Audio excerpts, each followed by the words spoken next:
Good afternoon, everyone. Welcome to the Human Resources Committee meeting on Monday, the 18th of March. We don't have any fire alarms. Where's my piece of paper? Yeah. We don't have any fire alarms, so if the alarms do go off, please evacuate the building immediately. The fire exit is located at the rear of the room. Go down the stairs and meet in War Memorial Park. Please note that this meeting is being webcast live on the internet. The webcast will also be published to the YouTube after the meeting. That's correct. Thank you. Mobile phones, could you please switch your phones off or turn to silent, please. Thank you. After that shaky start. So the first item is apologies for absence and substitutions. Absent is Councillor Bauer and substituted is Councillor Saunders. Next item is declarations of interest. Are there any declarations of interest on any items on the agenda? No. Thank you. Urgent matters. Any urgent matters to be brought up? No, thank you. The minutes of the meeting held on the 27th of November 2018. Are the meeting minutes agreed by the committee? Agreed. Thank you very much. I'll sign them afterwards. Yeah. The next item is item 5, recruitment of Executive Director, Borough Development and Deputy Chief Executive. Anne-Marie, would you like to introduce this? Thank you, Chair. So members are familiar with this process, having done it fairly recently. We're now at the beginning of the process to recruit a permanent Exec Director of Borough Development, Deputy Chief Executive. So we'll be following a very similar process to last time. As we did last time, we went to the market and invited bids for consultants to support us with that process. Gatesby Sanderson were successful, and Greg is going to present to you in just a moment his views on how to take that forward. The important thing to note is that some dates have been fixed for the process and they go beyond the May elections. So as soon as the new committee is formed, we'll be immediately into the first and final steps of that process. So there's going to be very little notice for the new committee in terms of getting up to speed on that to allow us to make an appointment in time for ratification at July Council. So I'm going to hand over to Greg Hayes from Gatesby Sanderson, who will take you through his thoughts on finding us the right candidate. Thank you. Thank you very much. Thank you for inviting me in and the opportunity to work with you on such an exciting role for the council. I appreciate you've got an agenda ahead, so I've just prepared a short presentation to tell you a bit about Gatesby Sanderson and to talk you through a bit about the process that we'd be looking to undertake in search of the new Exec Director and Deputy Chief Exec. So there is a talking book that's been handed around which we can refer to. So beginning, just some short highlights on Gatesby Sanderson, a bit of background information. So we were founded in 2002. We've got a staff of 120, 18 partners. We're spread across the country. Our headquarters is in Leeds, but we've offices in Birmingham and London as well. So we're one of the most established exec search companies in the market for local government, market leader, and have lots and lots of experience of handling these processes. We not only run the process, but we support in the selection of individuals as well, and we take them through extensive psychometric evaluations too, which we'll build into the process. And there's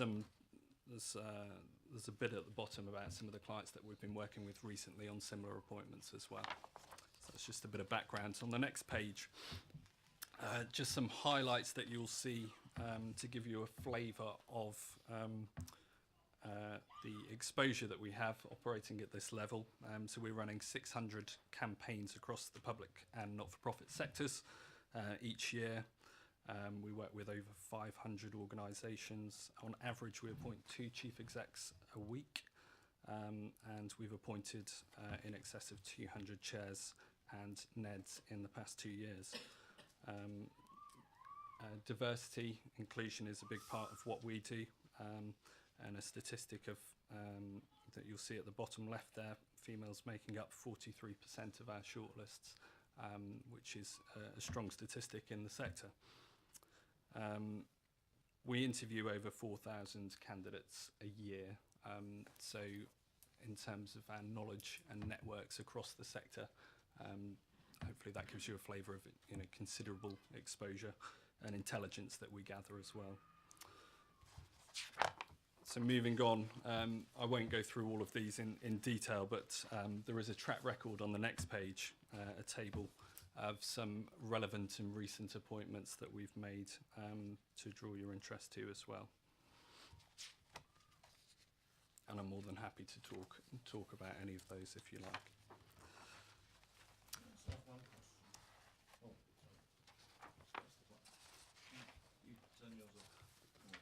Just wanted to ask one question. When I go down the list, all of them, or at least most of them, seem to be either counties or London boroughs or unitaries. I'm struggling to find a district in this list anywhere. Is that simply because you haven't included a district, or what experience is there of performing this function for a district? Thank you. Yes, indeed. We do work extensively with districts and boroughs. I think the reasoning behind some of the list is probably, given the scale of the development that's going to be happening in this borough, the hunting ground that we'll be looking at is probably going to be unitaries. So just to give you an idea of our exposure to that candidate pool really was the thinking. So on the next page, there's a bit of a flow diagram that gives you an overview of the methodology behind a process such as this. And I appreciate you've seen one in action quite recently, so hopefully not too dissimilar or too many surprises. But following it through, so I've had a good conversation with your chief exec prior to this meeting to get some background and intelligence on what's needed effectively, and I'll also be speaking to the interim that's in the post as well. So that helps us to define the brief, understand how to create the proposition, and shape that proposition for the marketplace to attract the very best for the borough. So that's already underway. The way we approach it, we never seek to replicate a previous search from some of the track record that you've already seen. It's a completely fresh search that we undertake every time. We've got an in-house research team, so we don't outsource it to a third party. We've got one of the biggest research teams in our sector. So it's all in-house, and that knowledge and experience is retained, so we keep that network, and we can tap into that network in terms of finding you the most suitable candidates. So we define the brief, we create the advertising strategy, and we take it to the market in terms of a search window, which is generally about 4 weeks. I think we've allowed for 4 weeks, slightly over, in this process, where we'll be speaking to the network and seeking to attract people to come and work for you. After that, the process, there is a timeline at the end, but the process is meeting the candidates, testing the candidates, and interviewing and bringing them before you for your process to interview as well. We offer the offer management at the end, where we can help you onboard the successful candidate as well. The next slide you'll see is a bit about diversity. inclusion, which is a big part of local government agenda at the moment, and certainly important for us in any recruitment campaign. And I think this is quite a neat slide that just highlights our experience at bringing in females and candidates from BAME backgrounds as well. So this is a list of, within the past 18 months, of female candidates that we've brought to the table, with those from a BAME background highlighted in bold there as well. So, the proposition for this role on the next slide, you'll see is it's a very bold and exciting and significant role that we're very excited to take to market. The scale of what's going on here from a development front, the meeting with your chief exec just reinforced that. So what we would do is create a narrative to sell the growth and prosperity and vision for the borough, and the attraction of living and working in Basingstoke, and the impact a candidate could make in the role. There will be key selling points, I think, that we'll be looking to take to the market. We've picked up that Basingstoke and Dean is a can-do council. The opportunity of this role is to work very closely with you, councillors, but also with businesses, developers, residents as well. So this is going to be a role that's going to test stakeholder skills, relationship management, but also offer candidates the opportunity to raise their profile as well, which will be a selling point. This gives the successful candidate, whoever is coming into this post, every opportunity to succeed in a really high profile way and leave a legacy also for the council as well. So that's a key part of the narrative that we'll be taking to the market. The salary, we've seen 123, just over 123,000. So where that sits in the marketplace, we're likely to be attracting high-performing assistant directors, probably coming from unitaries or organisations where there's significant development regeneration going on. Comparably, a director in a unitary, they're usually on about 140,000. So just to give you an idea of where we'll be targeting, really. There might be, a couple of directors that are willing, for whatever reason, to come across and take a drop in salary. But realistically, the bulk of our search will be focused on those assistant directors that are on a really high career trajectory, up and coming.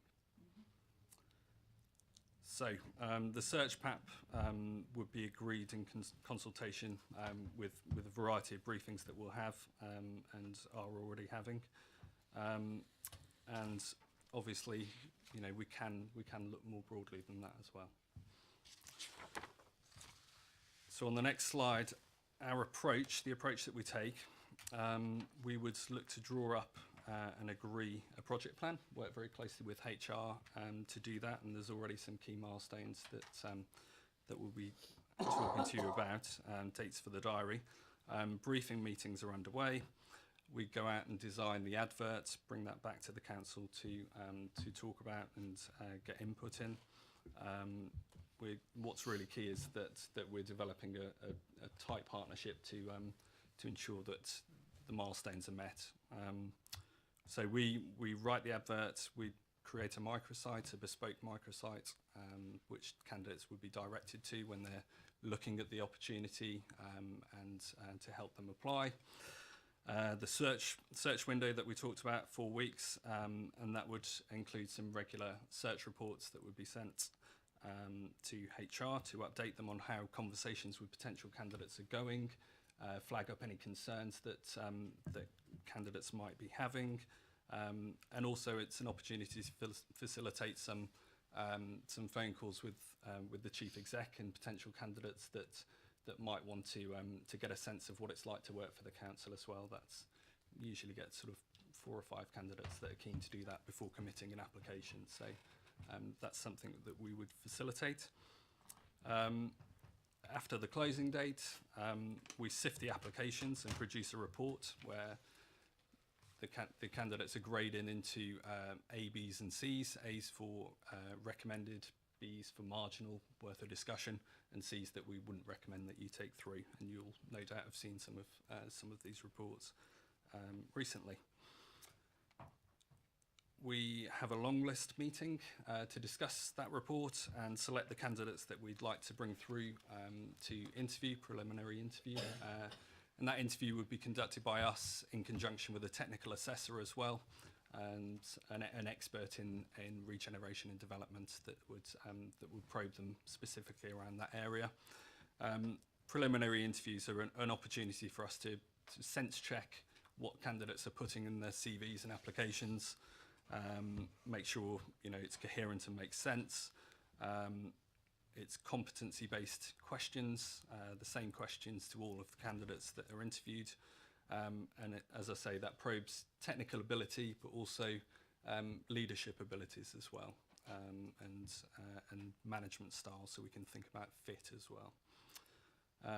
And at that point, we also bottom out any notice periods, salary expectations, other applications candidates might be thinking about as well.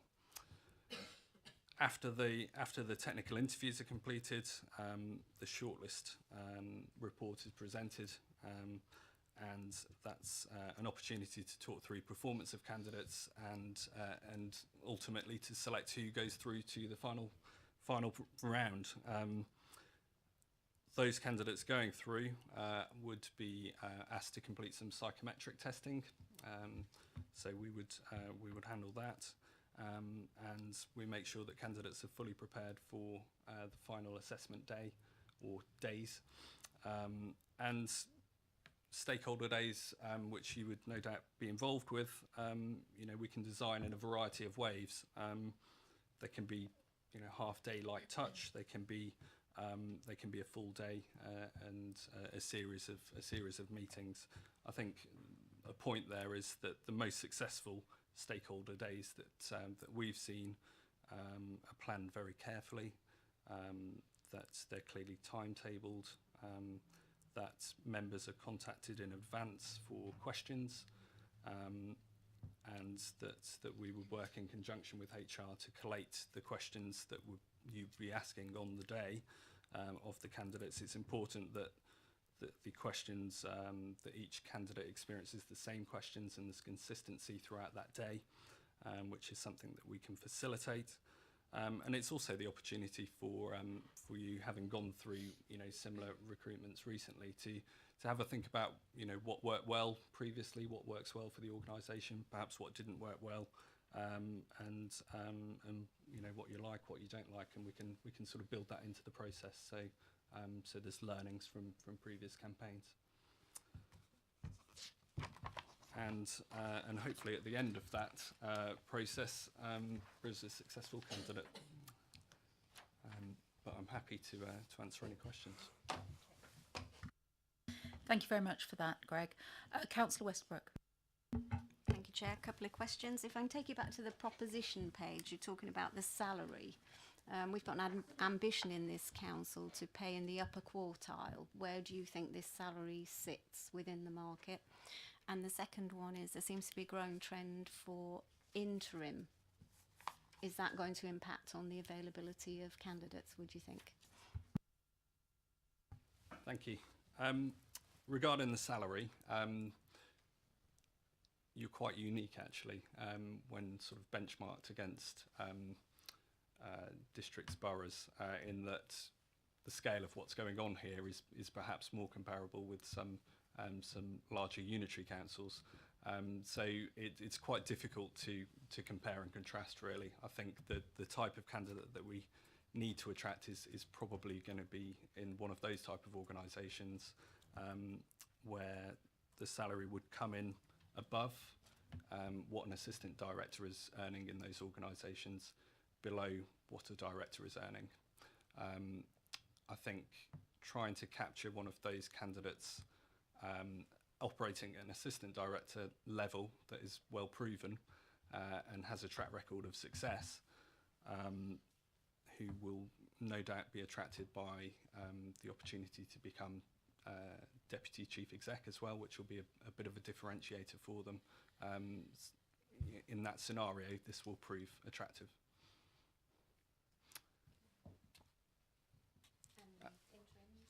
And sorry, yes, with respect to the interim market, it's interesting actually. The legislation change around IR35 that happened a couple of years ago has seen some well-established and very good interims considering a permanent career now. So if anything, the shift has been perhaps away from interim and candidates that have been very successful in the interim field who would never have thought about a permanent job actually coming to the table and considering a permanent job now. So so it's probably quite helpful actually.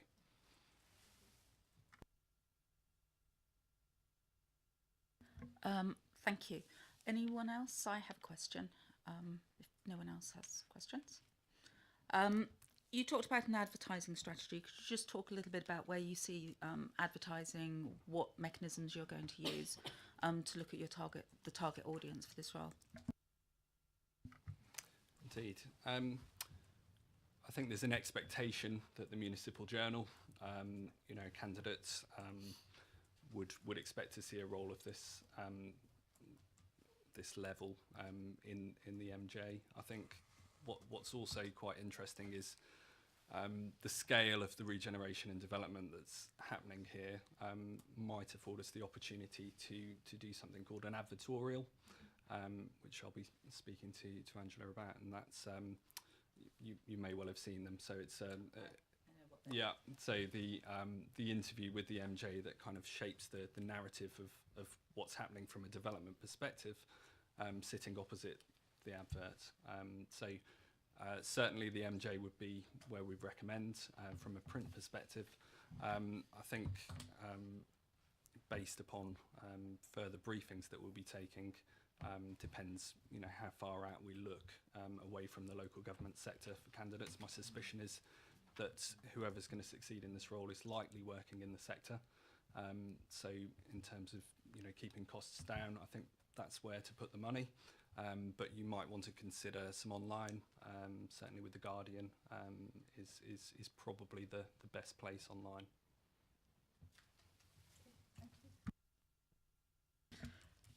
Any more questions, councillors? No.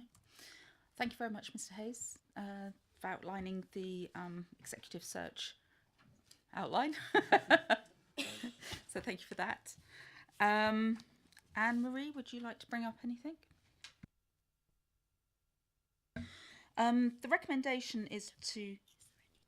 Oh, sorry. Yes, of course. Sorry. Councillor Westbrook. Just a point on the calendar of the dates. On the assumption that I'm on this committee after May, there are 2 dates that I can't make. I'm not available on the 21st of May, and just for reference, on the 5th of July, I don't know whether it'll affect any other members, but there is a viewing panel if anybody's on development control that would clash with that day as well. Okay, thank you. So the dates are not fixed in stone. They will need to be soon, because once we advertise, we'll need to put the dates in. Anything before the 4th and 5th is not constituted as a formal committee, so is less crucial in terms of member availability. And we'll try and work around everything we can. But I'll certainly check out the 5th of July if that's going to cause a problem for people and other facilities. So we'll have a look at that before we finalise the dates. Any debate, councillors? No? I would like to make a few comments. Recently, there was the appointment of the interim for this role. Previously, the HR committee was involved in the appointment of interims.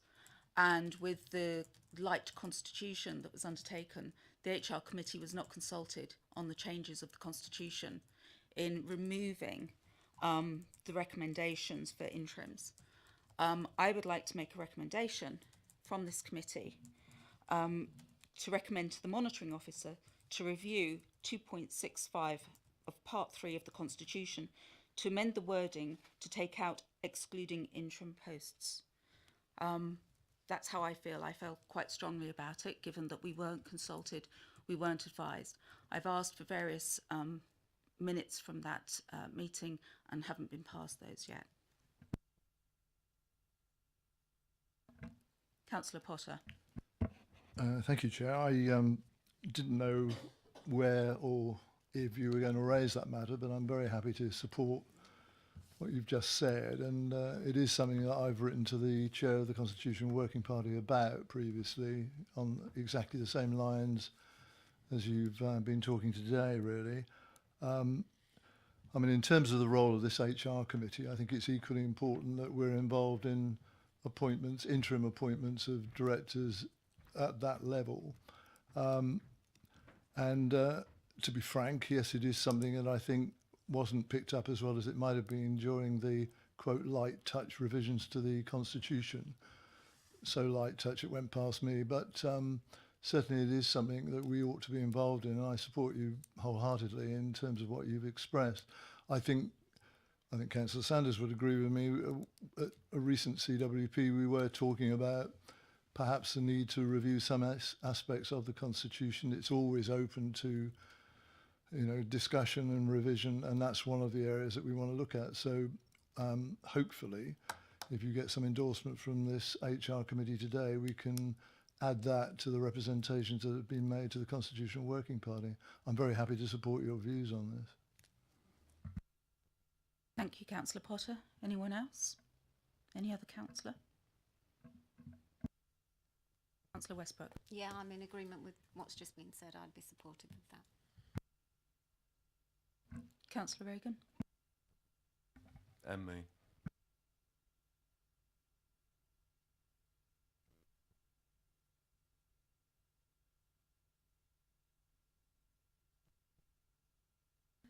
So if there's nothing else, our first item is to agree noting of the process and key dates for the recruitment process.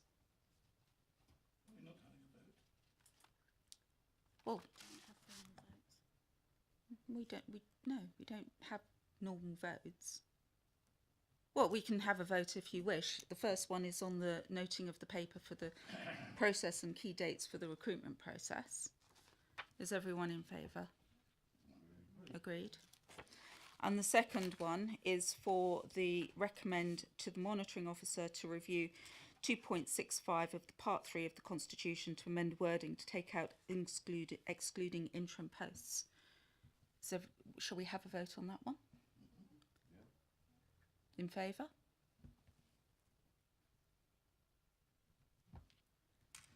Against?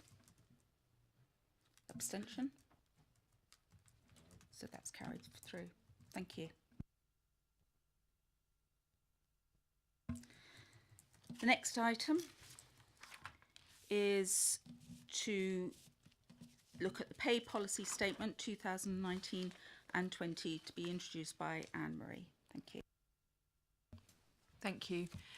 So another paper that members will be familiar with, you for a number of years have considered the pay policy statement, which we are obliged to publish in a particular format under the Localism Act. So attached to the paper, you've got the updated statement for this year. I've also included briefly a number of other pieces of work around pay more generally that will be undertaken during this coming year, which will bring more detail to you later in the year, but will include things like the benchmarking around the upper quartile pay position and having a look at our job evaluation system to make sure that it remains robust or is replaced with one that is robust. My apologies for an incorrect appendix being included in the report. You had a corrected paper. We'd sent you inadvertently a working paper around the pay scale changes. So we had a national agreement a few months ago to make some changes to the national pay scales, which have been incorporated into our pay scales and are mentioned in this paper. The other thing to bring your attention to specifically, and it's highlighted, so ensure you couldn't miss it, was that we have built in the requirement for full council to approve any exit payments that are above the 100k mark. We've also reiterated in here or reminded you that there is an ongoing delegation around the potential public sector pay cap, which is yet to appear in legislation but may do during this year and would impact on this pay statement, and just incorporate a slight amendment to that. So happy to answer any specific questions you have. Councillor Gardner. Just pick up on one reference on page 16, paragraph 3.1. Reference there to paragraph 15.3. That should actually be 16.4.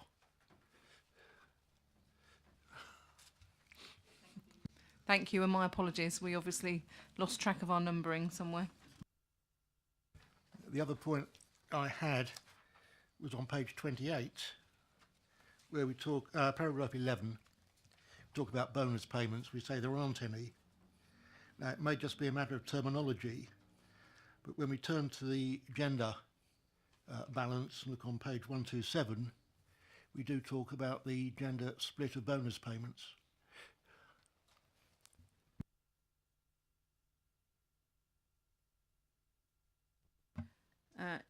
Thank you. Well spotted. I think, and I might need one of my colleagues to confirm, that in the gender pay report we're talking about honorariums.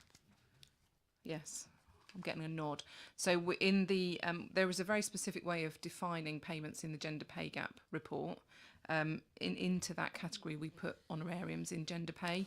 We don't count those as bonuses in terms of the pay policy statement. So because honorariums can be paid for a variety of things, of course, and they're normally for acting up into other roles. So there's a difference in definition about how the two things are written. Councillor Potter. I wonder if I could just ask Anne-Marie what she understands. It's not a trick question. I genuinely don't know what is intended when under 16.4 we're talking about some of the changes that might occur in regard to severance packages and the role of full council possibly having the opportunity to determine by vote anything over £100,000. Do we have any understanding exactly how detailed any analysis by full council would be of such a severance package before any vote is taken? It seems to me that, consistent with the way these things are done, as we know, they're normally sensitive arrangements between the parties, putting it mildly, with all sorts of conditions attached as to the restraints that apply on both parties following that severance package having been put together. And the superficial, and I hesitate with that word, but the superficial headline of a severance package doesn't necessarily give a clue to how that's arisen and all the rest of it, really. And I thought a little about why government had started, because of all of the things that have been said about public sector pay and some of these, quote, relatively high packages that have been found in other areas. But I just wonder what we understand about what the role of council might be in those circumstances. You know, it could be a headline figure that everybody says, goodness me, how's that been arrived at? Well, it will have been arrived at in some detailed way, and it just leads us into an area which I think is going to be fraught with difficulties, it having been negotiated between the parties originally. But I don't have a full understanding of that. I just wanted to see whether you did. So my understanding is the Localism Act suggests that members should have an opportunity to determine whether it's a good use of public money in terms of settlement arrangements that come to over 100k.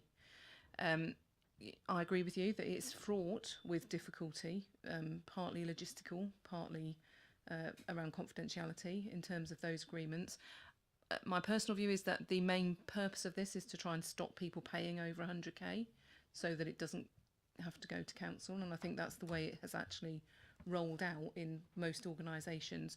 But the vast majority of authorities do have this line in their pay policy statements, and that's certainly what the Localism Act suggests. Now, we didn't have it before, which is why it's highlighted for you as a specific change, which you may or may not want to approve. I've put it in there because the Localism Act suggests it should be in there. But of course, it's up to you. It doesn't oblige you to make it a full council approval route. It suggests that it would be appropriate for full councils to approve those payments if they were over 100k. In practice, I think it would be very, very difficult, and it would involve revealing a lot of detail, which ordinarily would be part of a confidentiality agreement in a private session of council for them to make that decision, which I think is, puts us all sorts of risks, and also creates a logistical, as I say, difficulty, because these negotiations are normally pretty fast moving. So I'm open to your views on whether it should be in there or not.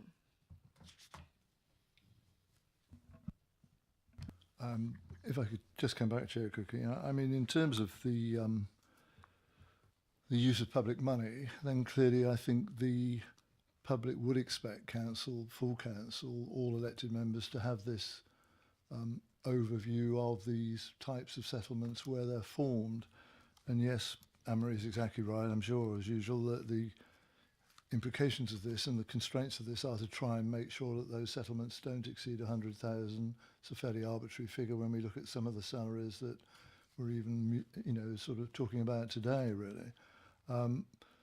I wouldn't want to see it withdrawn from this, and I think the Localism Act actually does require it, and you're absolutely right, we haven't had it in a way that we should have done. But I think the limitations of what the full council's role in that just need to be understood properly, because you'll probably say, well, you're the last one to talk about this, Councillor Potter, but I wouldn't want, the sort of detailed minutiae of agreements to be tempted into the open in a way that could be a disadvantage to both sides of the agreement. So we've just got to be very cautious about that. And it may be there will be some sort of, I don't know whether the full council's got the opportunity to do this again, although it's implied they might, for that to be delegated back to the HR committee in regard to the way the recommendation comes to full council. But I'm talking off the hoof at the moment, so that's something we might want to look at, really. No, I don't want it removed. I don't want it changed. But I just think that caveat in terms of the limitations of council's role in this just need to be understood, don't they? Councillor Gardner. I assume if it went to council, it would be under pink papers anyway, so we'd have to have a closed session. But what would be the effect of council refusing it? If it was a decision that sat with council, then we wouldn't be able to enter into the agreement if council didn't approve the payment. So it would have the effect of stopping us from entering into the agreement on the terms that we had provisionally agreed, because we'd need to get to a provisional agreement before taking it to council for decision. But legally, if the final decision sat with council, then all of those negotiations would be subject to council approval. A bit like the recruitment process. Although we go through the entire process, it's not confirmed until council have given approval. And what would be the HR effect of actually having an agreement which had got to the stage of being recommended to council, then being refused? How would you go about renegotiating an alternative? I'm hoping this is an entirely hypothetical situation.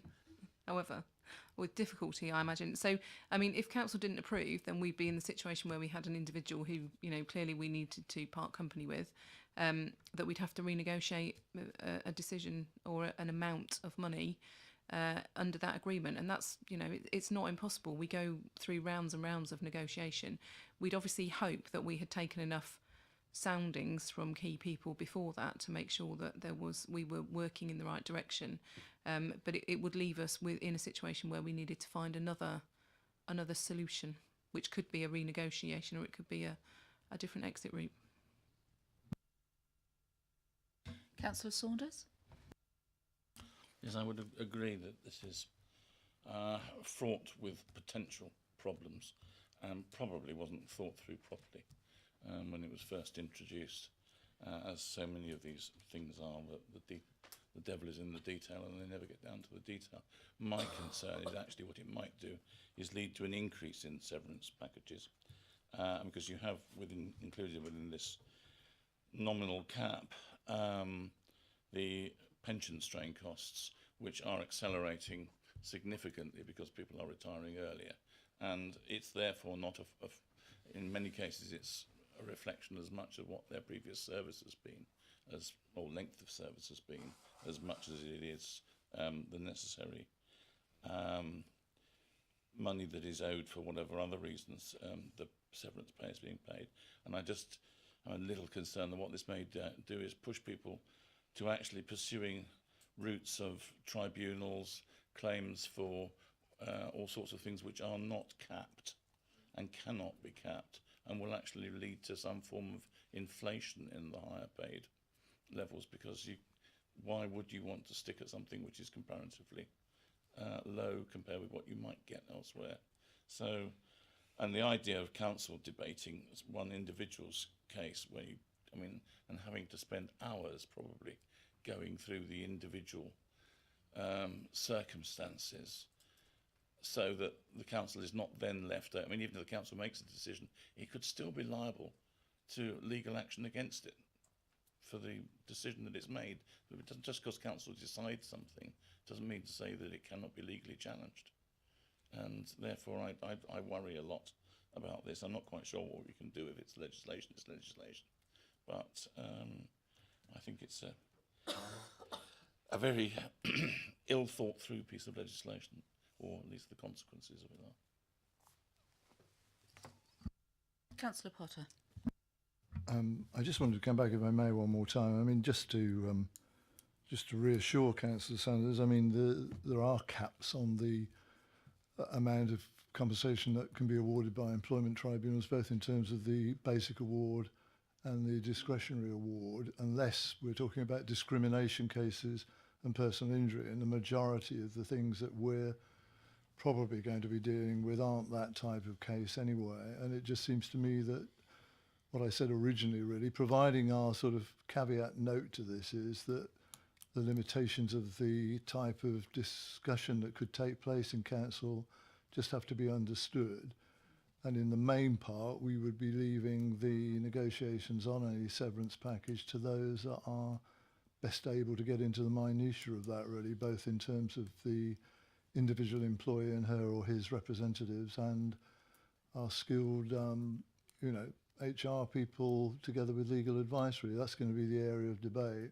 And providing that's understood by everybody, then I think it will probably be okay, really. And probably the vast majority of severance agreements probably won't get over this threshold anyway, really. So it's probably a bit of an academic point, but it does occur occasionally, of course, and it's only in those circumstances. So I think it's, and it's compliant with the law, most important, Chair, really. The Localism Act does require this, and we're normally very keen on making sure we are law compliant, aren't we?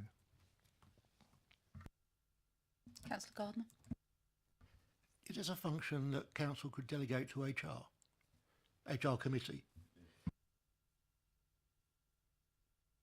The Localism Act is quite clear that full council should be given the opportunity to vote.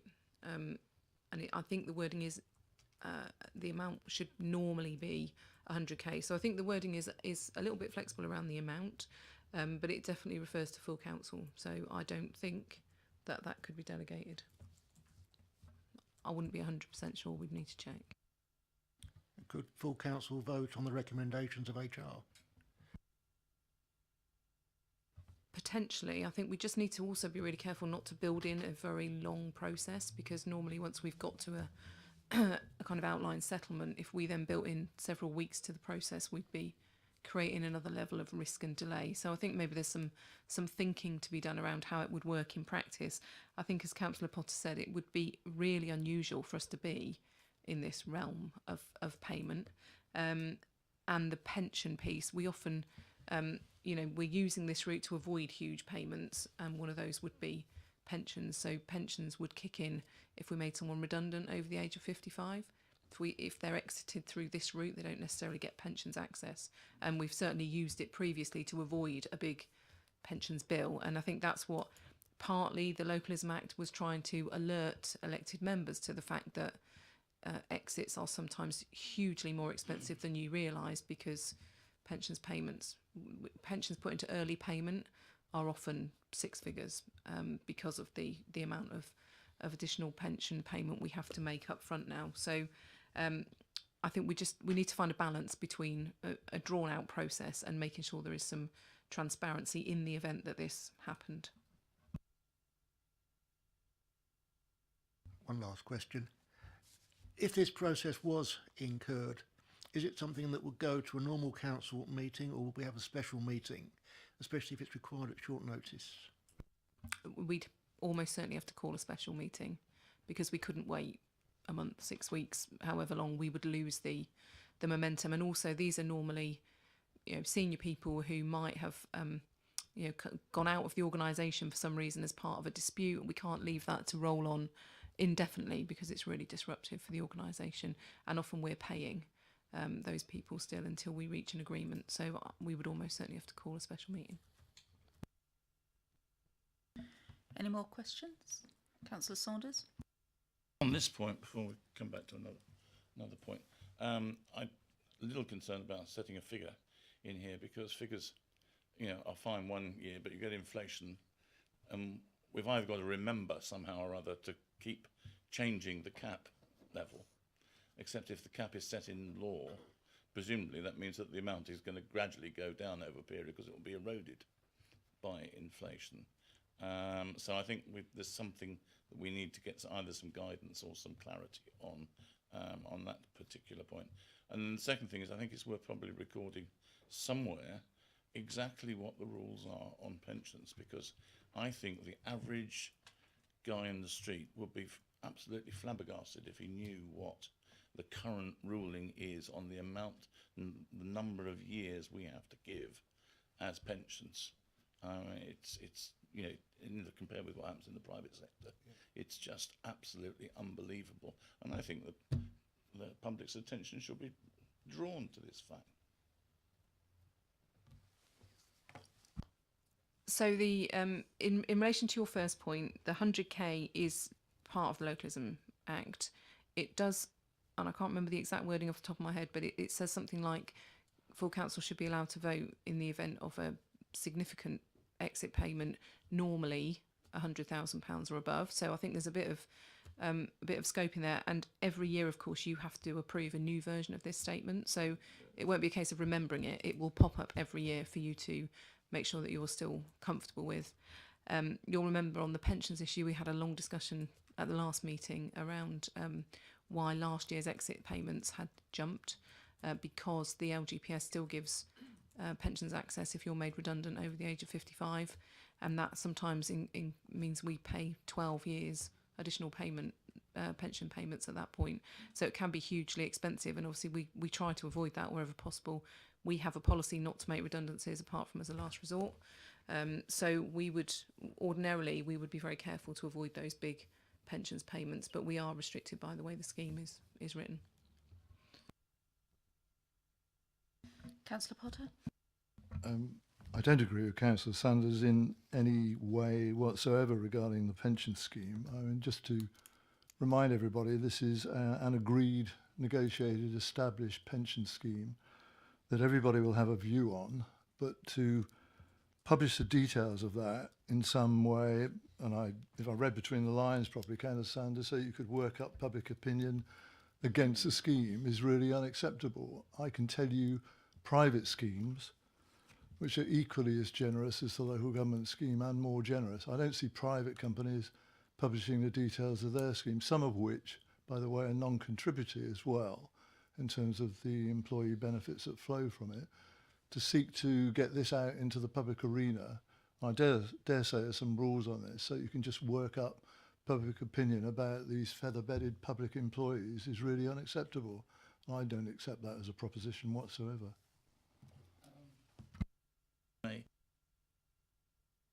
I wasn't aware I mentioned anything about working up public opinion at all. But if, on the other hand, we are saying that we've now got things which we wish to keep hidden from the general public, I think that's equally appalling as well. Everything that we do should be open, and all I'm just saying is that this should be open and people should be aware, or at least be able to be aware of it. I didn't think I said anything more or anything less than that. Councillor Potter? Well, I think I said somewhere within my contribution I was reading between the lines, and that's my interpretation, which I'm entitled to say.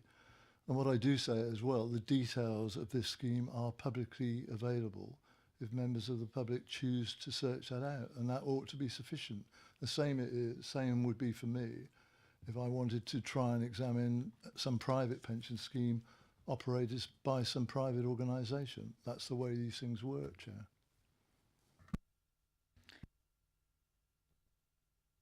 Thank you. Any more questions for the officer? Councillor Saunders. Just clarification. I think it was last year, we forgot to pass the necessary piece of, not legislation, but agreement to enable members' allowances to be increased by the 2% that it was applicable for staff. Have we managed to do that this year, or could you just remind us whether we actually got it right last year, so we don't have to keep on doing it? There was something which we failed to do, which we then had to put right, and I, for the life of me, cannot remember whether we put it right in perpetuity or whether we need to I thought it was perpetuity. do it again. But maybe we could just get some clarification on that. Yeah, I'll need to get clarification on that. I'm not sure. Okay. Debate? No? So the recommendation is that the HR committee recommends the pay policy statement as Appendix 1 to Council, to note the delegation to the head of HR and organisational development to update the pay policy statement to reflect legislation affecting public sector exit payments should become effective during 2019-20, notes the position with regards to the local government pay offer for the period 2018-2020 and resulting changes to pay structure, and notes the other issues to be progressed during 2019 and 20, which will impact on the pay policy statement. These elements of work have been combined into a single pay project, progress on which will be reported to the HR committee in September 2019. Agreed? Thank you. Potter? Sorry, I beg your pardon. Is it just worth adding in, or is this just taken for granted that Anne-Marie will look a little further into the severance package details that we've been talking about, taking advice, if she doesn't find that impertinent really, but taking advice where necessary about what the limitations are and how we might better adjust our words about exactly what will be available to council. It's only in that area, I think, isn't it? I think she actually said that you would look at that during the questions. So yes, if that would come back as well, that would be great. Okay, all agreed. Thank you.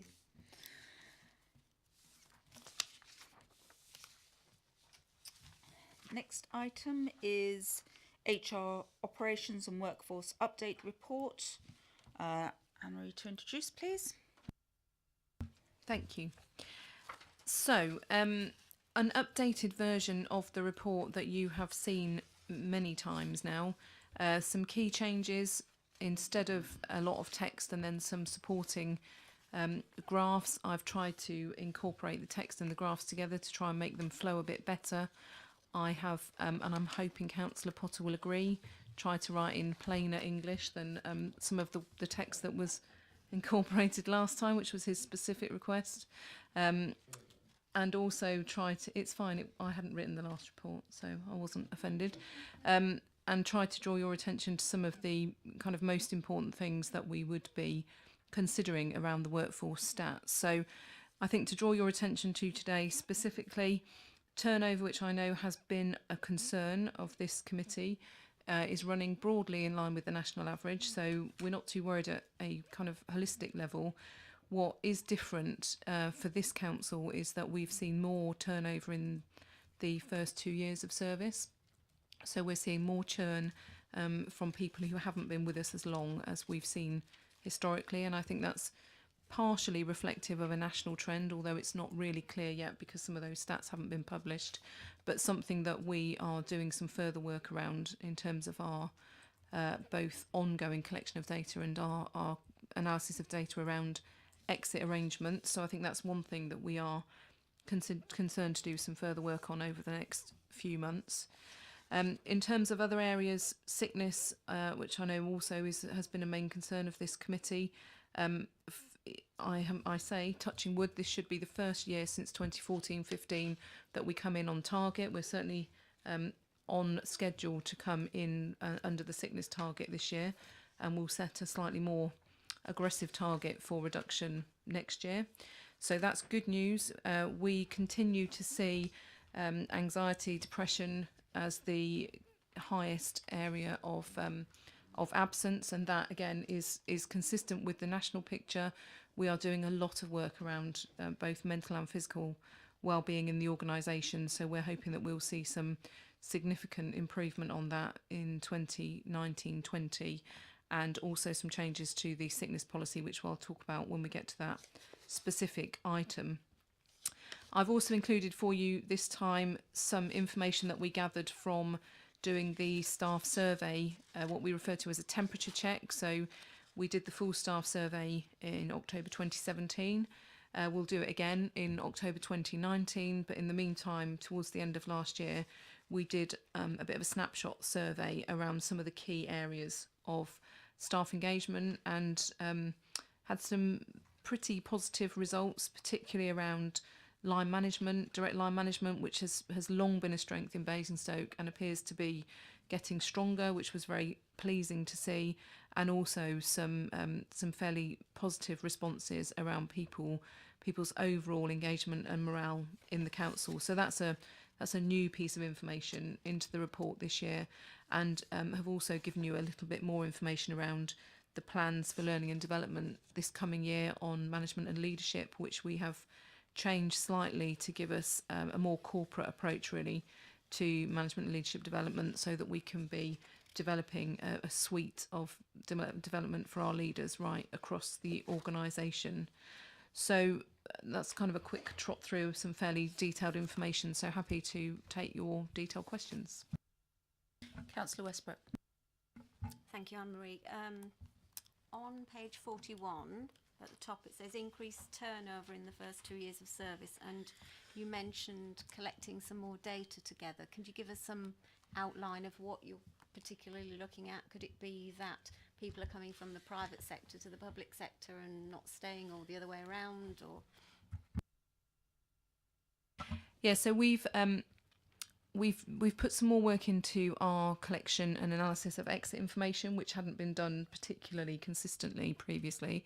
So what we're doing through that, and obviously that's a bit after the horse has bolted, so they've gone at this point, is looking at the reasons why people have left the organisation. There's not an obvious pattern, and there's certainly some early data in the labour market stuff around it being much more of a pattern that people stay shorter periods of time in organisations.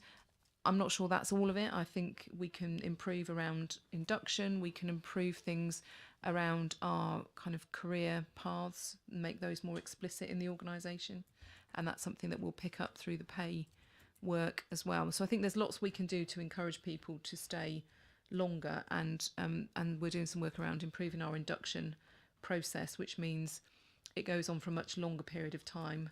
It's followed up over a number of months rather than being very early input.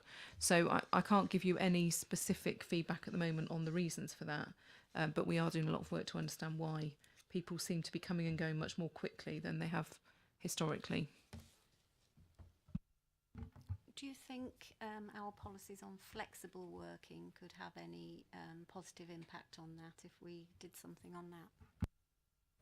I think we've got a huge amount of capacity to do stuff around things that keep people in organisations. We know that young people tend to stay not as long in organisations, and we've been doing a lot of work with apprentices, and we've done a lot of work around reducing our average age, which might mean we're going to see a bit more turnover in the longer term. But we've got a huge amount of positives in this organisation, not all of which we sell as aggressively as we could. So I think there's a lot we can do around the employment offer. Some of it is directly linked to the pay work that I referenced in the last report, because creating clear paths for career development so that we have, for example, qualification barred progression, rather than having to wait for kind of dead man's shoes or somebody to leave so that you can move through the organisation, and then having to go through a whole recruitment process against an external field, but create some more specific internal career paths, I think will help us shape careers for people rather than have them in and out more quickly. Councillor Potter? I know Anne-Marie's just made brief reference to this, but I just wanted to say I was pleased to see on page 43 her commentary about exit information, and it is something I know she and I spoke about a little while ago already. I mean, I am a supporter of exit interviews, providing that those that complete them have confidence in them, that they're going to be looked at properly, they're not going to be filed away, they're not, even worse than that, going to be lost in the system. And they are beneficial, and people are encouraged to be honest about the reasons they're leaving. I think if they know that to be the future of the exit interview process that they've gone through, really. Looking at the figures for 2018-19, it's about a 30% return, I think, isn't it, or just over, in respect of the exit questionnaires, which isn't particularly good, and I would like to think we could get that up. I know organisations that get very close to 100%, and it does happen in local government as well, really, but that is this catch-22, people believing in what they're doing and knowing it's going to be looked at effectively and objectively by those who are organising it. So I commend her for that. I don't know what the new processes are that have been put in place. I don't look for a discussion on that today, but I know there'll be an improvement on what we've had before. Thank you, Councillor Potter. I have one question, or I'd like to sort of look at something which is on page 56, and it's with regard to the senior leadership team. And whilst we see rises in a lot of the areas there, the one is about being the SLT being seen enough and can be approached. Do you think that is, do the SLT actually go and walk the floor? Their offices, as I understand it, aren't actually located within areas of responsibility. They're all in one line. Is there something that could be looked at? And you know, when I worked in the commercial sector, it was very much about chief executives. Executives actually walked the talk. They went around the floor. They went and got their own coffee, things like that. Is there anything that we can look at? Sue, maybe you could advise. So this was something that was brought to my attention when I was actually going through the assessment process for this role. Certainly one of the things that I'm very keen to do and have already started implementing is actually I am floor walking and going around and meeting and greeting people, as well as staff briefings that have happened. But I'm also intending to, on a regular basis, actually sit with my team. So there are things that we're discussing and things that we're moving forward.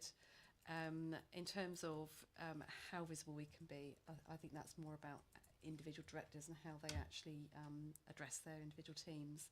But certainly from my point of view, it has been raised that we need to actually have a more focused interaction with our teams.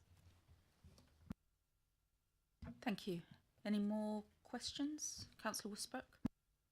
Just on another point, actually, on page 52, actions to address sickness levels, it talks about pre-employment medical checks.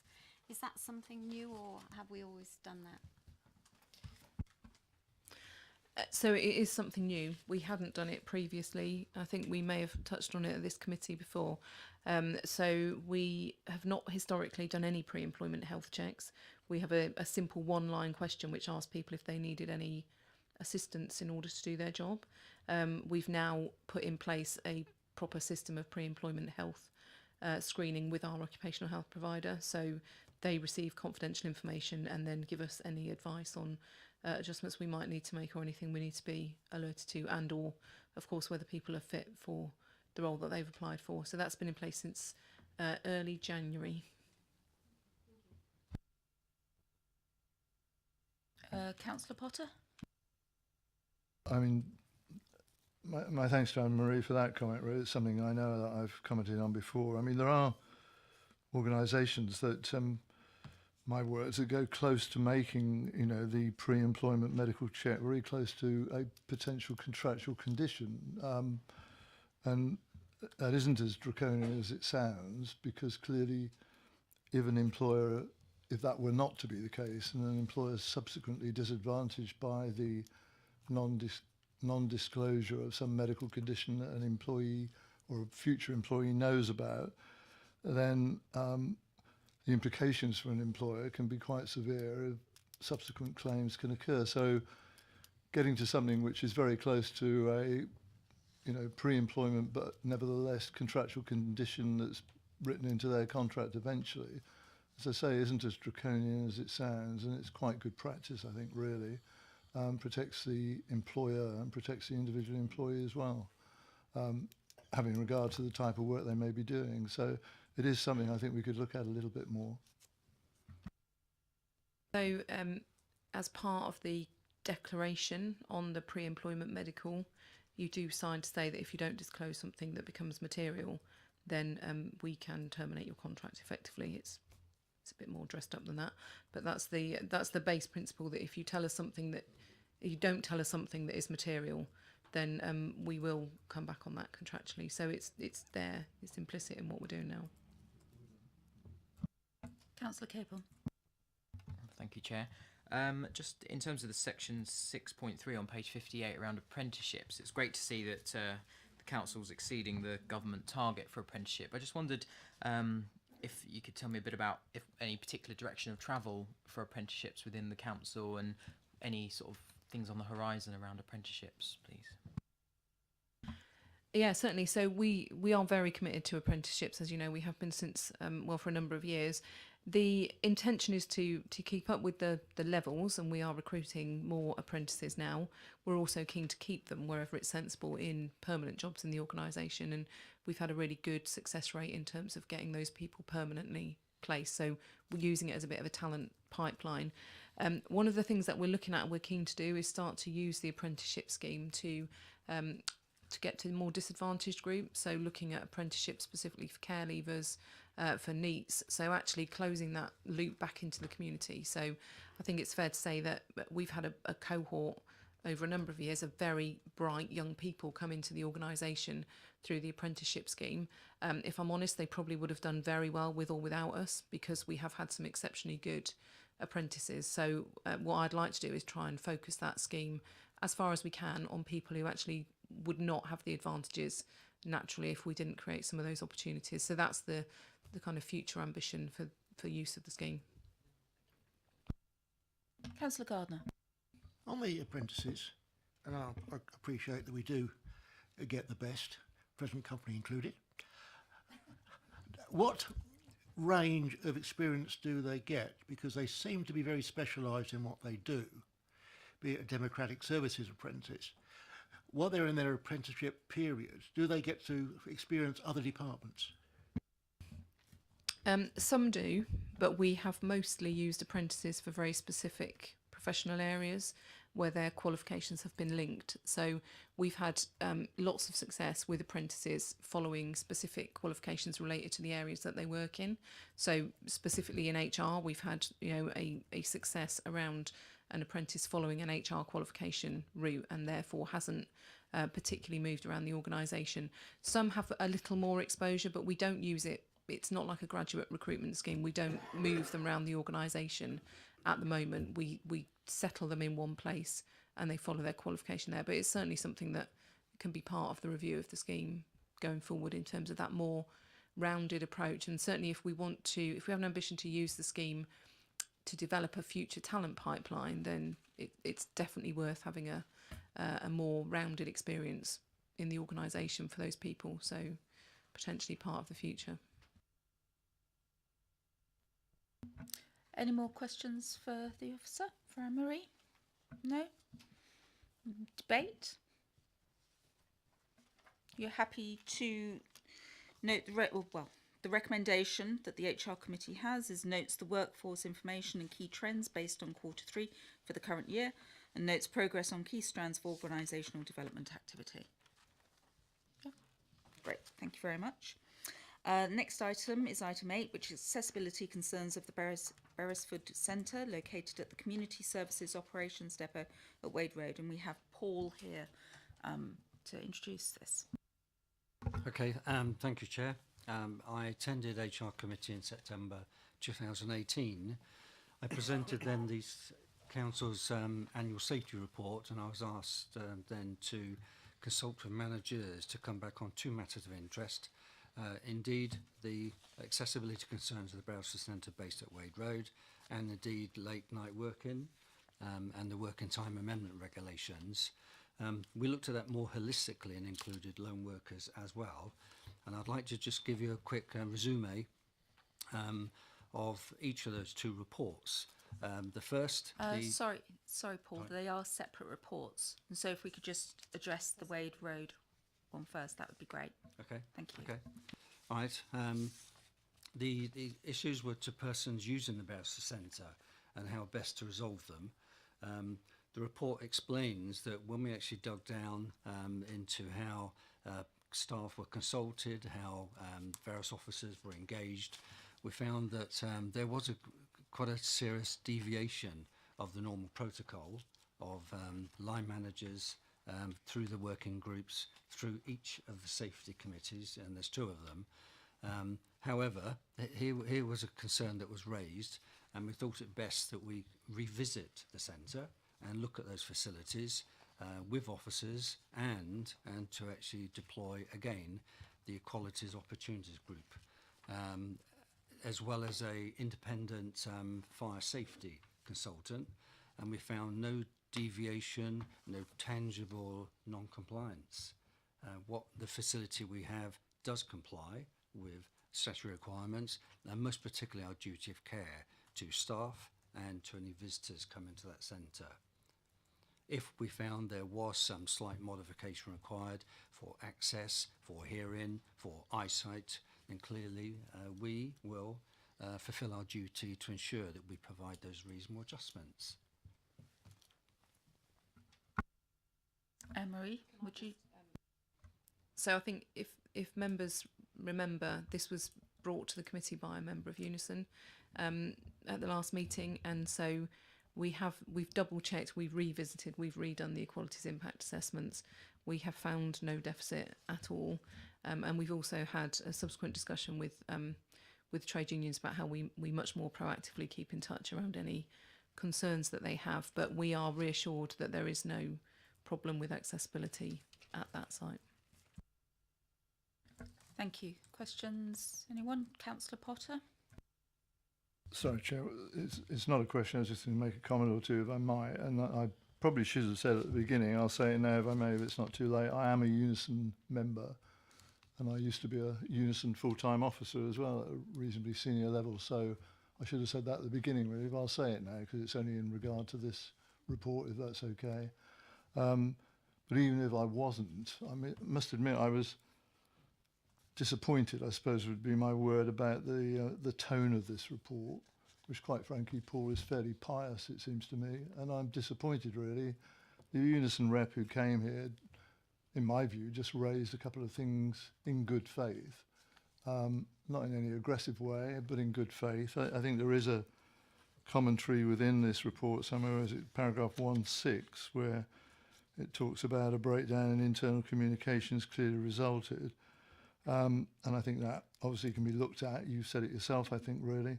I'm just disappointed, really. I mean, I think all of these things work on a basis of cooperation between individual employees, health and safety reps and their managers.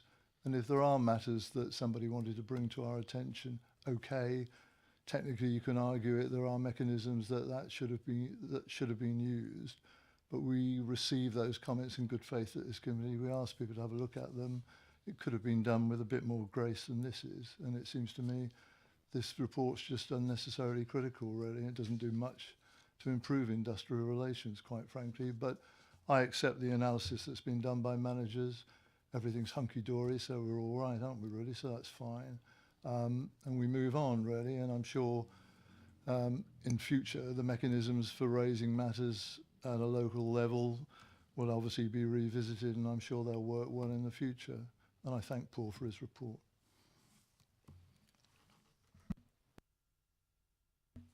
Councillor Regan. Yeah, Councillor Potter said most I was going to say. I was disappointed in the report. I thought it was defensive rather than addressing the potential of a accessibility issue, which has long been my experience that the bureaucracy always defends itself first before addressing the issue. So, well, I'll ask Anne-Marie, are the unions now happy with the report and what's happened? I believe so, and my intent really in coming in at the end of Paul's presentation was to say that we have had discussions since then with the trade unions to make sure that all of those routes are clear and accessible, and there is no reason why they can't be used. So I don't think it's fair to say that we defend before addressing. Before this report was written, there was a very detailed assessment at Wade Road to make sure that actually there wasn't an issue, because this was certainly all of these issues at Wade Road had been before my time, and so we did do an extensive piece of work to make sure that there weren't any issues that we needed to be aware of. We didn't find any. I am equally disappointed that the trade unions didn't feel it appropriate to use all of those other mechanisms, because we could obviously resolve things much more quickly and informally, and that's my intention. I know Bob's here and he's been part of those discussions, so he can shake his head vigorously if he doesn't agree, but I think we are in a position where we certainly have a very informal ongoing relationship where these issues would now be brought up through either informal or the various existing formal channels that we have for discussions around these things. So I don't see him shaking his head.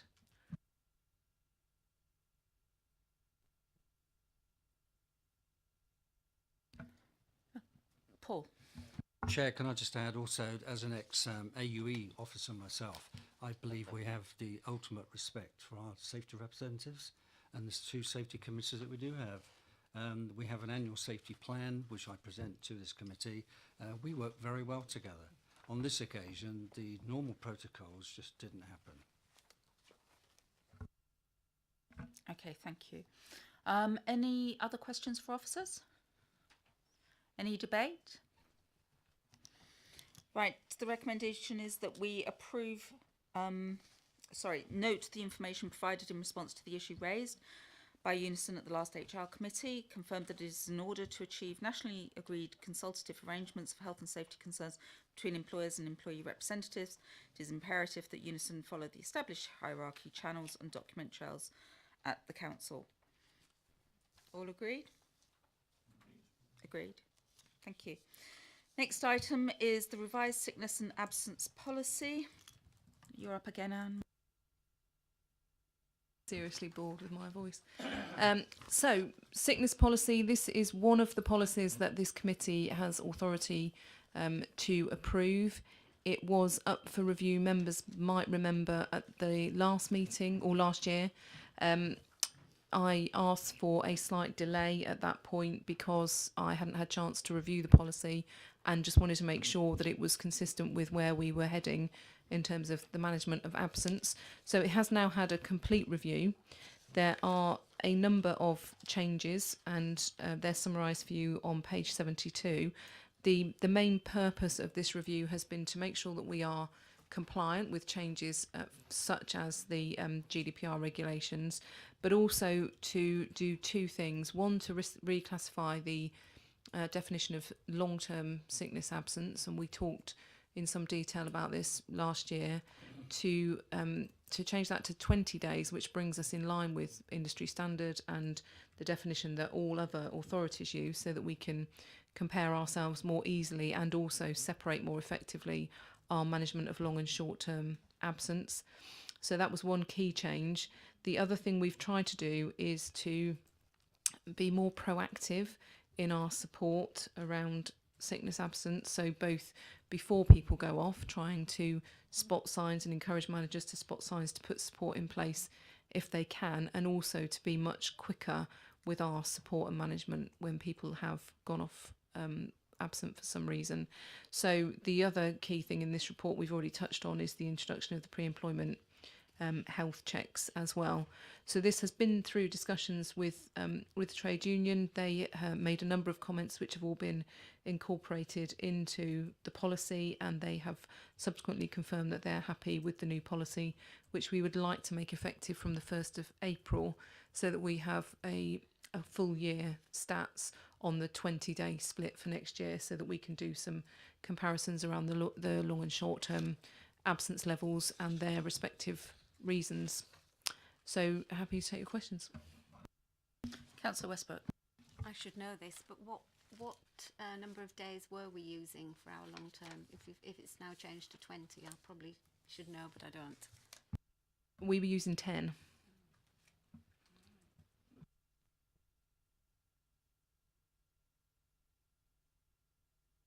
Sorry, it was causing considerable difficulty in trying to interpret the figures, because you were getting long-term things being recorded for something which could conceivably just be a bout of flu that runs over, a couple of weeks. So it makes much more sense to be in line with national guidance and policy on these things. Anne-Marie? It has two major impacts. So we manage short and long term slightly differently. So repeated short term absence, we manage slightly differently to long term. But as Councillor Saunders has said, in terms of comparing ourselves with other authorities, it was completely skewing our figures, and we publish some of this stuff. So other authorities would be looking at our figures and potentially thinking we had a much greater problem with long term absence than we actually have. We also know that short-term absence is much easier to manage down, and we can be really proactive around that. So I'm hoping that some of these changes will help us to achieve our targets in future years as well. I would just like to mention something, that I was lucky enough to be asked to open what was the old centenary room to be called the old canteen, which has been refitted. But it not only opened that, but it was a whole morning of activities and information around well-being and mindfulness.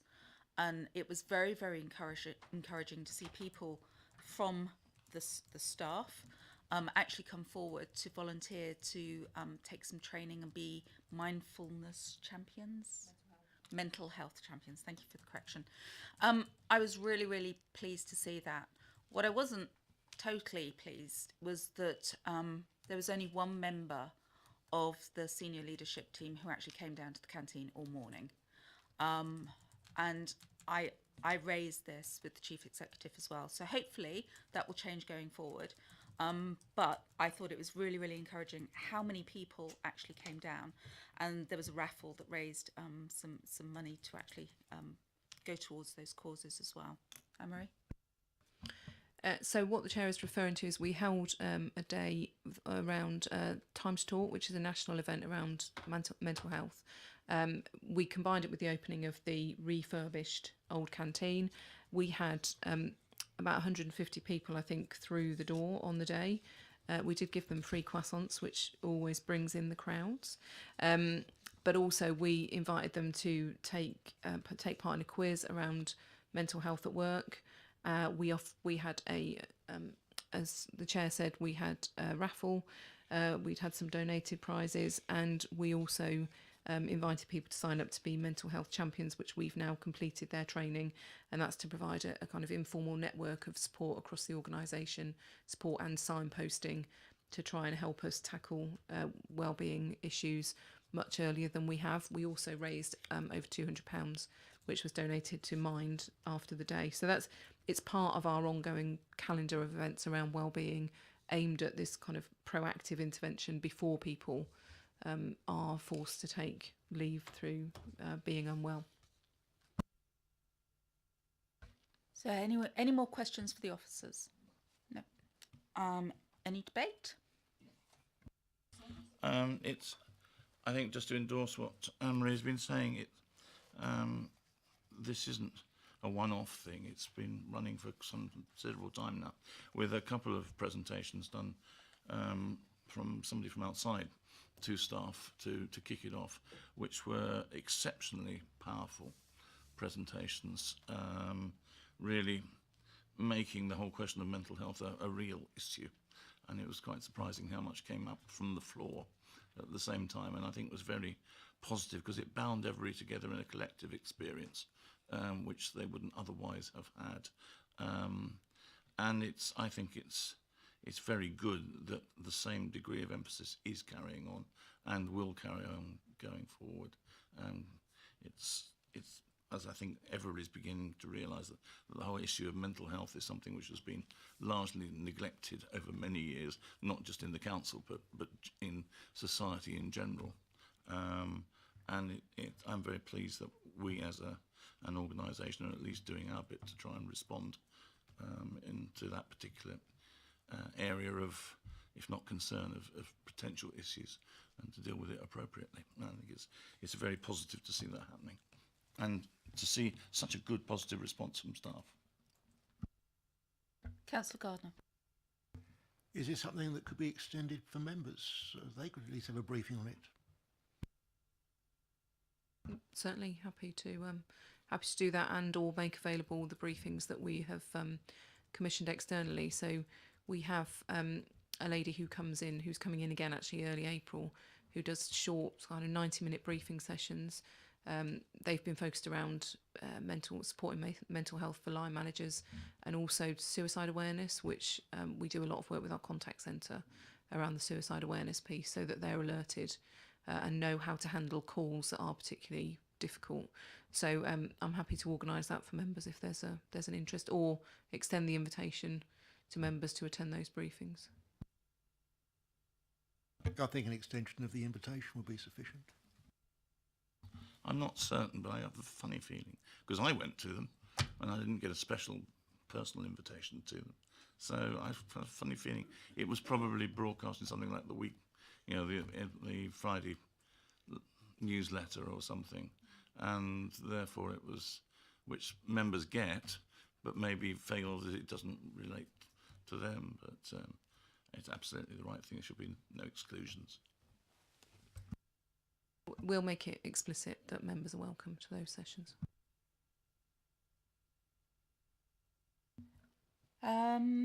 Right, so I think if that's the end of debate, that we approve the revised sickness absence policy as at Appendix 1, and note the wider initiatives to improve wellbeing and reduce absence in place and planned for 2019-2020.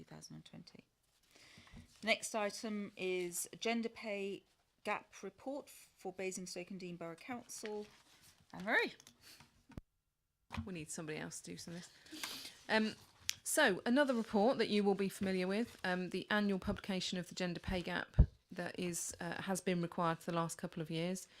A very positive piece of news for Basingstoke and Dean again. So the national gap, and if you look at page 105, at what should be 1.5 but somehow is 1.3 after 1.4. So the top of 105, where it references to the national picture. So national average mean gap is 17.1% in favour of men. The gap in this organisation is minus 1.28%, so that means it's in favour of women. So we have as close as you can get realistically to no gender pay gap at all, and if anything we are slightly in favour of women, which is an extremely positive position to be in, and very, very unusual even in the public sector, even in local authorities, to find that you have pretty much equal pay across the board. So I think that's a huge achievement for this organisation. The two things to mention really, we're expecting the requirement to be extended to ethnicity pay gap reporting.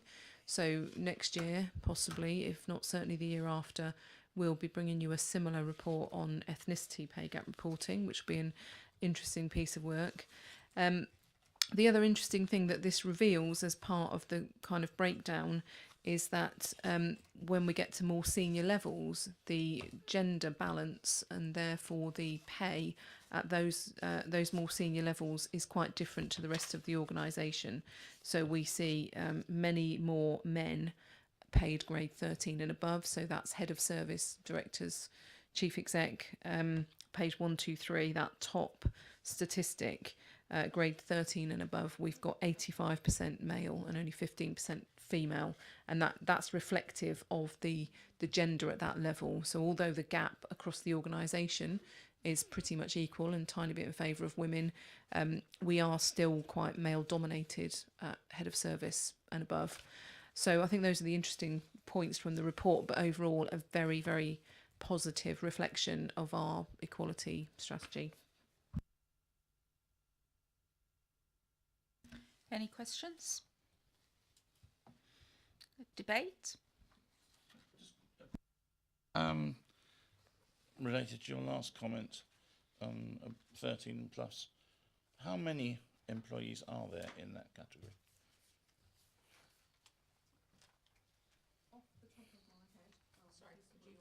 Oh, sorry. Off the top of my head, around 20. So it's heads of service, directors, chief exec, and a few other posts that fall into that higher paid category. I can't actually do it because my brain doesn't work that quickly, but just trying to work out if you want to achieve a parity between the two, how many people that means that you've got to move from one to the other. And I don't think that many, is it, in fact? I mean, 85% of 20 is, I can't work it out. I mean, I'm not even going to try, but it's my point is that it seems probably worse than it is. I'm not suggesting it's where it should be. It's about 17.3. Yeah. Well, so is it? We've moved 7. Move 7. Yeah, it's not that many. It's not huge. In terms of numbers, it's not huge. I think, looking strategically at your workforce breakdown, there's just a question as to why at that level there is such a dramatic difference in the gender balance. And it is, for a small number, although it's only 7, it is quite a high percentage of people at that level are men. And I don't think that's a deliberate strategy at all. I think it's just the way things have happened, just something for us to be aware of in terms of making sure that we are as attractive as we can be to women working at senior levels. And that's often around flexibility and, the package that we can offer around particularly women who have got care and responsibilities. So I don't think it's a massive issue. I think it's just an interesting point to note. Any more questions? Debate? No? Well, I would just like to echo that it's really pleasing to see such a significant upswing against the national average. So as a committee, we are asked to note the Council's Gender Pay Gap Report in Appendix 1. Noted? Thank you. Next item is employment termination costs during 2018-2019. Anne-Marie, please. So this is the report that you normally have in September, showing the full year cost of exit arrangements. You asked to see an early version this year, although I think aside from maybe a few £1,000s, this is the final end of year position in terms of exit payments. So you'll see the figures have come down again. So total costs just under £300,000 for the year, compared with 426,000 the year before, which was where the pension debate started, I think, last time we were together. And that was a number of fairly significant exits, a small number of fairly significant exits during the year to date. As I say, that is broadly, I think there's another £8,000 to go on that figure. So that is broadly the end of year position.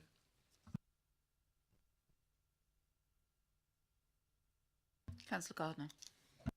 Comparing the figure with last year, you say this year there was no redundancy or pension included in the number.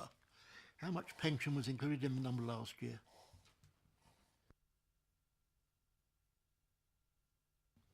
From memory, around 150,000. So excluding the pension element, the figure's about the same. Councillor Potter? Thank you, Chair. I want to contest, I think, really the statements that are made in paragraph 1.2 and 1.6 about there were no redundancies or early retirements during 2018-2019. And I think I'm entitled to make the commentary I do because these were two posts which were discussed in open public council meetings, and that's the political assistant post, where both of those posts were removed from the establishment. I mean, I was looking just this morning, to be frank, at the sort of simple definition of redundancy that's in the Oxford English Dictionary, which talks about a situation where someone loses their job because their employer no longer wants them to do the work they were doing, which is a lot more simple, I think, than some of the sort of legal definition that's given to redundancy. But notwithstanding that, and again, knowing the types of contracts that the two employees were on at the time, as I understand it, when a fixed term contract terminates, the employee is dismissed and they're not excluded from the statutory redundancy scheme in any way under those circumstances.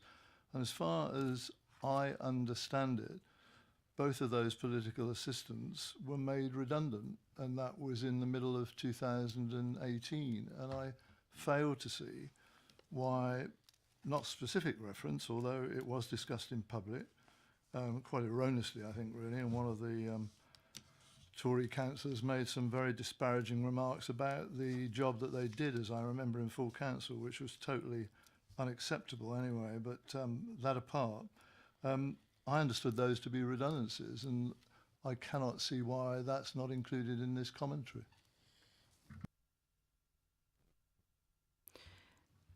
I believe they were redundancies, Councillor Potter.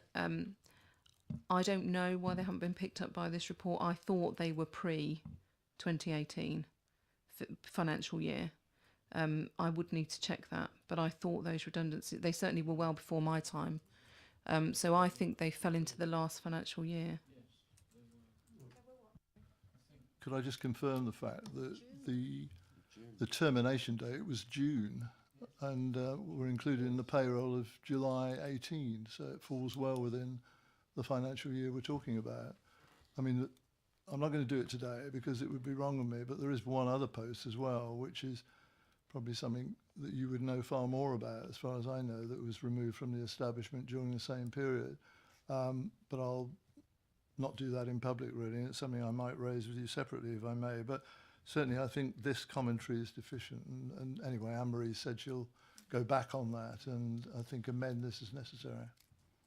I certainly will go back and check what was included in this figure. So this is a total figure that is given to me. This is not an excuse. It's given to me by finance. So I will go and double check that, and we'll bring back. It would be normal practice to bring this in September anyway, because we normally do it at the committee after the end of the financial year. So I can make sure that that is included.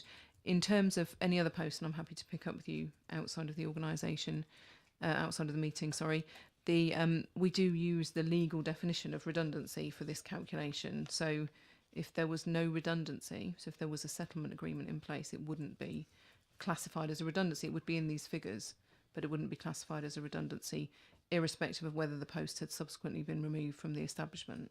So there's a bit of semantics in there in terms of the legal definition, which I'm happy to pick up with you outside. Any other questions? Any debate?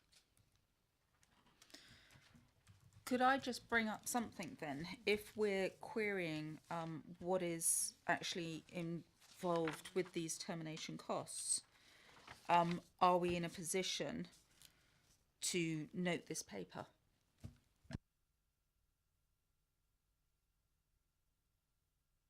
Sue?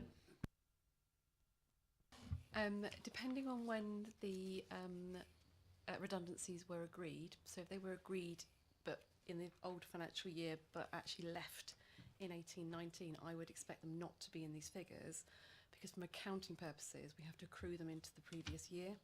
So in terms of what's physically recorded as a cost to the council in this year, they will possibly be excluded, but it very much depends on when they were actually made redundant. The elements.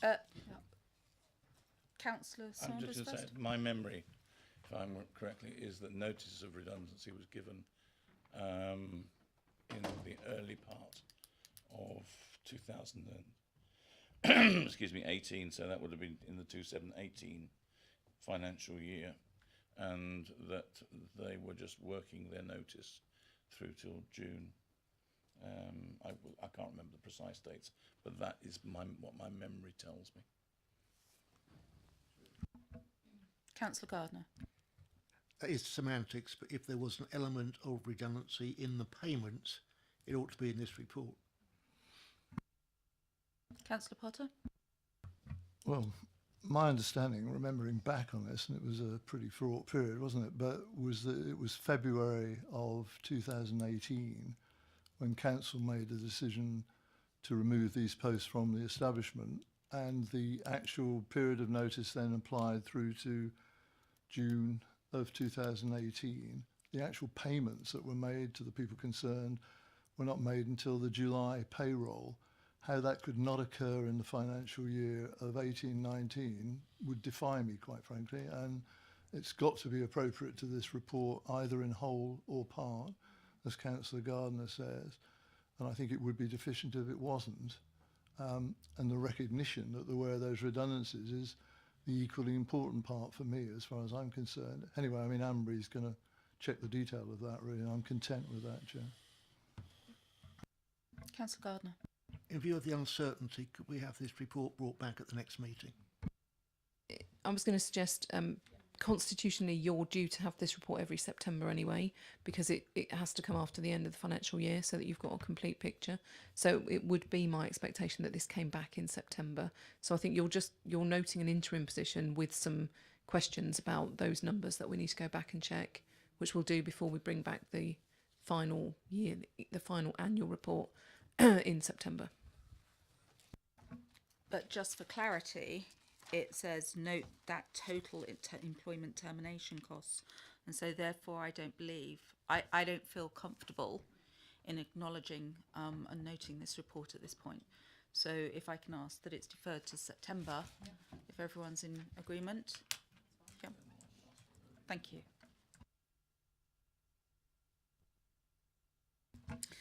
The next agenda item is late night working and the Working Time Amendment Regulations 2003. This is you now, Paul. Thank you. Okay, thank you, Chair. At the last meeting in September, I mentioned in the annual report of the risk assessments, the safe systems of work, the procedures, the training that we provide to our staff who do host meetings late at night. Some of these meetings are held in village halls and community centres, as well as the civic here. That posed some challenges to us in terms of the hours of work, but then we have good relationships with staff and managers to try to see if they can compensate in some of those areas and change their shift patterns. So the report that I've presented here identifies some of those challenges. I have expanded it slightly to include lone workers because I think that's more of a holistic view this council should be taking with its staff. And I've touched on the fact that we could technically be in breach of the working time regulations, but we try everything we can to not fall foul of that. And the way forward to resolve this, the corporate services as a business unit and the corporate safety committee, together with managers, are embarking what we believe, and I think it's wholly credible and one that I support, is that we have a sea change. We actually look at the more corporate procedures, training, and some of the technical mechanisms we provide, like SkyGuard devices, and I normally wear one myself, but I don't need to today. But we have identified a 3-tier approach that the HSE advocates as well in the report on item 5.3. And we're actually arranging now for a digital communications company to come in here to arrange some trial of phone apps that we can use on personal phones or council mobile phones and some devices. And only yesterday, there is now a digital company now promoting a wristwatch that you can use if you're alone working as well. So loads of gizmos, but some really good work out there that I'm confident we've got the mechanisms here to put something together quite expediently and workable to protect our staff. Thank you. Councillor Westbrook. Thank you, Chair. First of all, I welcome this report. It's something we brought to this committee, I think, when we'd had some of the committees running very late into the night, and we recognised the effect that could have on staff and members, actually, so I welcome that. Couple of questions. Devices that staff wear. Do the parking enforcement team wear any devices, and the street cleaning team that are working often on their own out on the streets, do they have any devices with them at the moment, or is this something that's going to be looked at? It's definitely an area that we are looking at. A couple of the car CPSOs do use the SkyGuard device that very discreetly hides behind the identity badge. They have body-worn cameras, of course, and the street care, the operations staff, again, a couple of those in very remote areas, and we have staff down at Whitchurch, Overton, Tadley, etc. They have the SkyGuard device, but they also have council telephones as well. But what we're trying to do now is, here's an opportunity that we can consolidate and more centralise some of the devices we do provide, and the training. Councillor Gardner. Looking at the recommendation, we're looking at arrangements to ensure the safety of staff and members, yet the report seems to be geared up exclusively to staff. What exactly is going to happen for members? The risk assessments that we do produce, we will be talking to the business unit that you interface with a great deal, and I would have thought we have a duty of care to look after you, as indeed you have a duty of care to look after us. So there is that, not flexibility, but there is that understanding that we're all in this together, and we're going to try and protect our staff and elected members the best that we can. Councillor Potter. Just talking about employees, really. I mean, Paul's got it in section 4 of his report, last paragraph. Late night working of the employees is an area that is not currently managed well and heavily relies, in part, well, I guess that's probably generous, really, of the due diligence of the employee to provide for their own health, safety and well-being.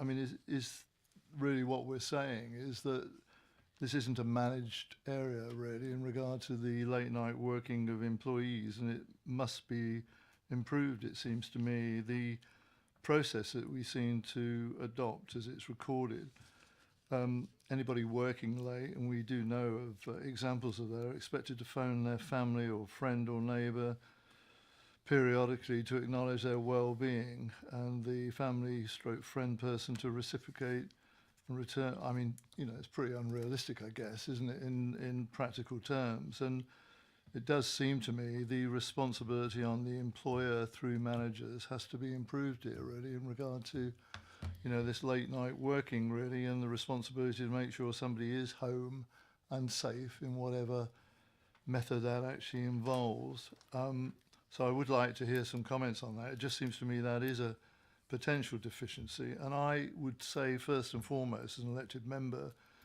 you know, we're often responsible for the late night meetings that keep staff, within my knowledge, in meetings until some unearthly hour, really, and it's our responsibility. I realise really that, but the implications for staff can be quite severe, it seems to me. are they automatically entitled to, if they haven't got transport of their own, which is safe, to get a taxi home and for that taxi to be paid by the authority and or for that to be organised for them? So that's another question. The last one I wanted, just under 5.3, I see, Paul, you make reference in bullet point 3 to, in these situations, in addition to man-down functionality devices. I mean, I don't know, I understand that. What is that exactly? If I take maybe the last question first, the man-down facility is when the human being hasn't moved in about 7 seconds. And the man-down facility then alerts the monitoring station based at Edinburgh. They then in turn go through the cascade of contacts, line manager, family, emergency services. To give you an example, that could well be one of our facilities management guys up on our roof, where you can argue that person's pretty well distant from any other employee. And if that guy was to have a heart seizure or collapse or faint, then of course within those 7 seconds we're alerted. 7 seconds. I can stand and talk to somebody for longer than 7 seconds.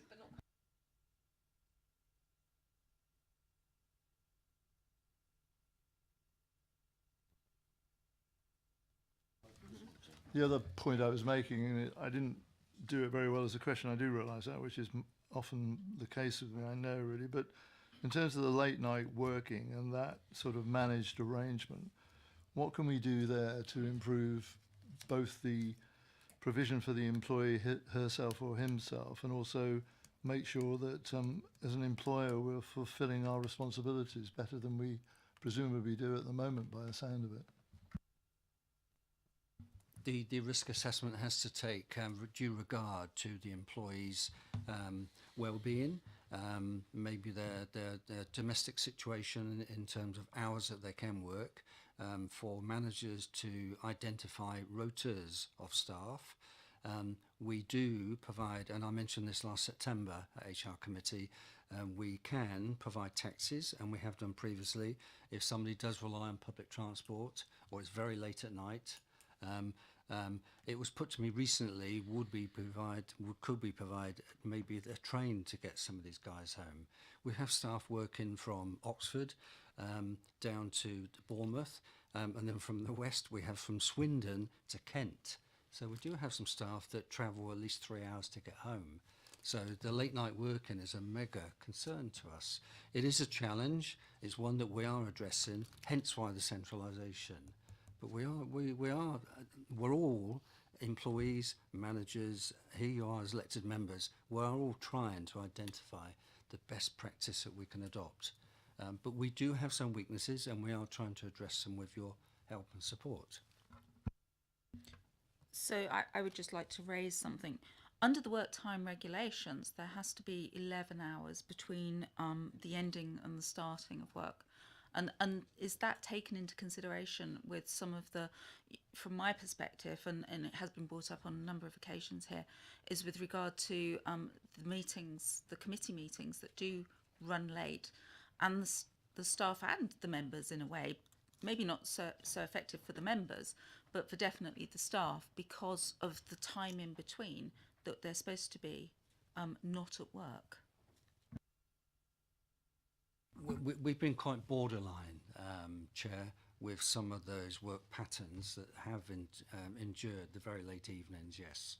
I'm not saying that we've broken the law, but I think we've been very, very close. But then that's down to the risk assessments, that's down to managers and staff trying to work around those quite tight constraints. But I've mentioned the work time regulations because we just want to make sure that we don't actually exceed those. The penalties to the body corporate and maybe to individual officers is quite severe.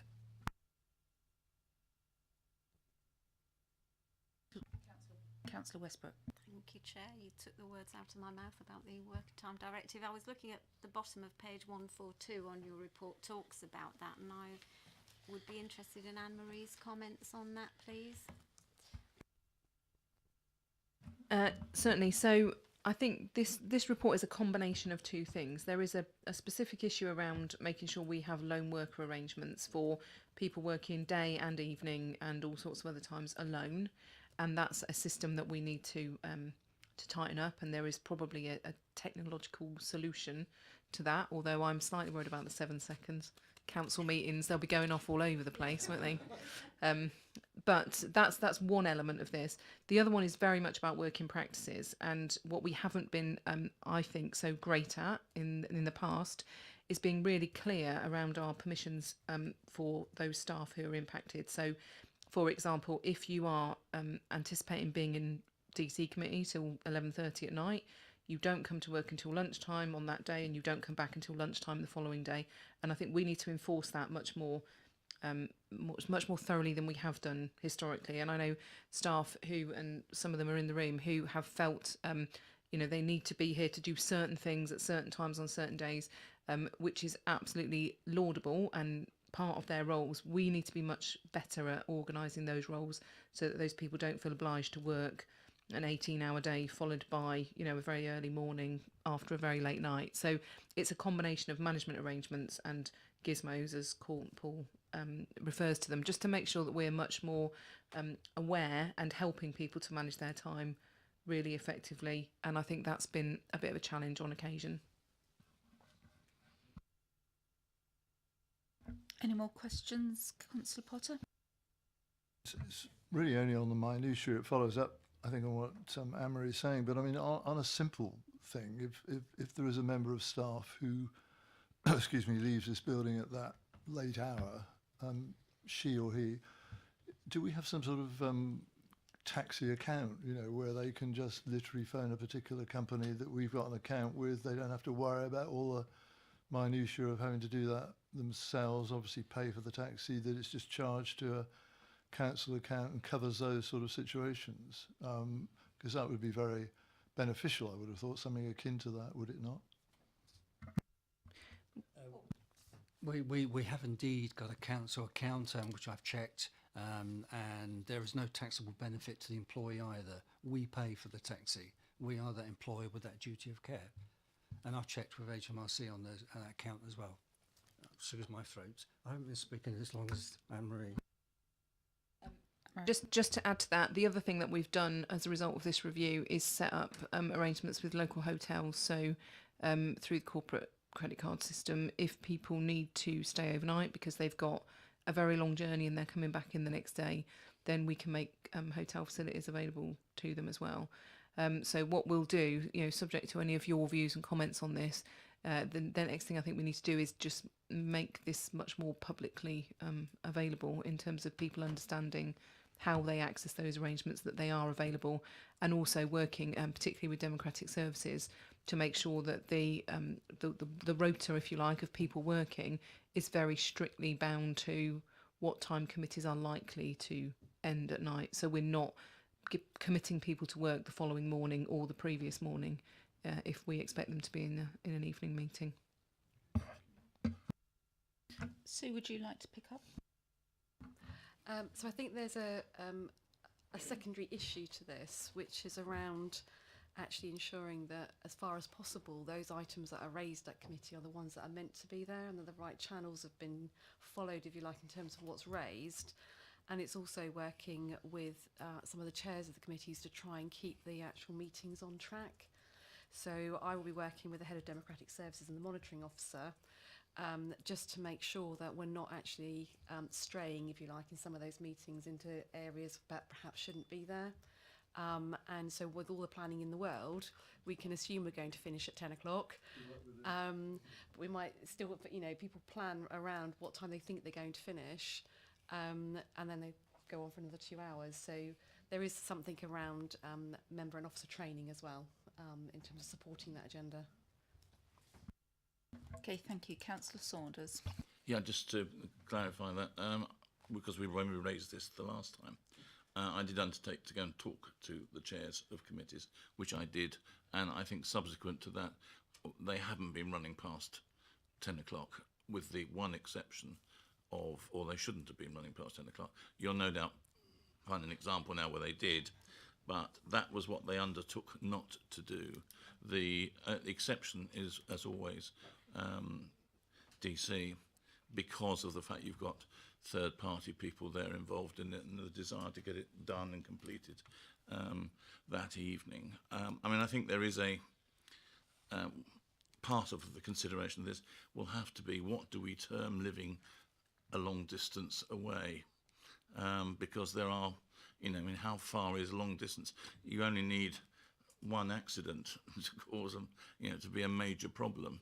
And if you've been working till 11 o'clock at night when council quite happily finishes, and you've got 3/4 of an hour drive and you're still within the borough, which is quite possible because I do it every time we finish, and you're going down something like the A339, it's dangerous. It is dangerous, especially if you've been here since 8:30 in the morning. Now, I know the argument should be you shouldn't be here from 8:30 in the morning, but you try organising it to, not to be. So that's when I think we have to be fairly flexible in what we determine as being one of those situations. Or even if somebody wants to leave their car here, they can get the taxi back the next day as well, because you can't just forever be, trying to find out how do I get my car returned to me. Sorry, if I could just make some last comments, if that's okay with everyone. It would be great if you could revisit the chairs, especially EPH as well. I think so. Would be much more. Well, then that will be great. The other thing is that I feel that if a lone worker feels uncomfortable or unsafe, it shouldn't matter whereabouts they actually live within the borough. If they don't feel safe, remembering that, using full council as an example, the councillors waft out of the door and there's members of staff left for possibly another half an hour, 40 minutes, sorting things out. And some of those meetings can go on quite late, as we all know.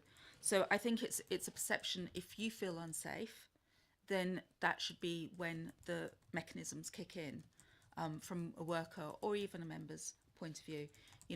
Going out to the car park sometimes after a late meeting and having to go in the downstairs part of the car park isn't very pleasant, really. So having the security guard actually walk you out sometimes would be quite a nice thing, but that's not always possible. So those would be my comments, that if they could be taken back, Sue, that would be really good. Anything else? Any debate? That's what I thought our debate was. So the recommendation is to note the arrangements being put in place to ensure the council ensures safe working practices for officers covering late meetings, and support the centralisation of a lone worker safety system at work at BDBC, and interim arrangements to ensure the safety of staff and members. And I personally think that this will come up in other times as well. So, agreed? Agreed. The next item is the review of the work programme. At the last meeting, we asked a work programme to be put together, but I don't actually see anything on the papers.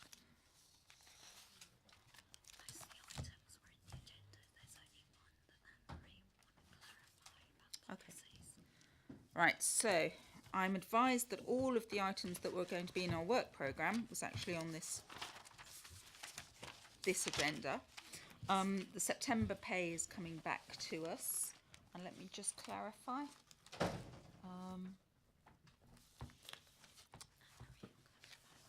And if Anne-Marie could just clarify to consider which policies should be reviewed by the Human Resources Committee, please.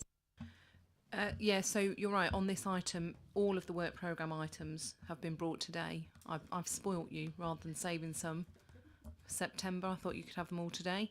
And fail. So in terms of the next meeting, you'll have, as you say, the termination payments. You'll have an update on the pay review that I mentioned when we're talking about the pay statement. So there's two issues there. There's also, in your terms of reference, you are annually asked to review the delegation to agree all the employment policies of the council, with the exception of a list of policies which includes redundancy, disability, whistleblowing, capability, sickness, which you've seen today, bullying and harassment, grievance, and the code of conduct. So apart from that number of policies, you make a general delegation for us to agree other employment policies. So I was going to suggest that you looked at this list next time and reviewed that delegation along with that list of policies that you expect to come here. There may be one or two of those that are up for review between now and September, which I'll bring as part of that item. So that's my suggestion for September. Councillor Gardner. I seem to recall that we did agree that on the work programme we were going to put some health and safety advice for members. Well, I don't see that being discussed today. I think that was because we brought. Well, no, I completely agree with you. Its focus has been very much on the employees. So I think if that can come forward in September, if there's anything that any of you councillors would like to come out onto the work programme, can you please let us know so we can timetable that? But yes, if we could revisit that for members. Can we just clarify what we'd like as part of that advice? It's really a tailored version of the health and safety policy, but specifically for members. Because a lot of them will be home workers or they're working with residents or at meetings. So it's a slightly different situation to that of officers. Councillor Westbrook. Just one thing for me. We seem to have a thread running through this of flexible working and how that could maybe help with our recruitment and all that. And I know very little about what our flexible working policies are, what the offer is, how we communicate that with the staff. I wondered if we could do something on that, some paper on that or something, please, if everybody's in agreement. Yeah, I think that's all been agreed. Happy to do that. So, with that, and no other business, I'd like to close the meeting. Thank you very much.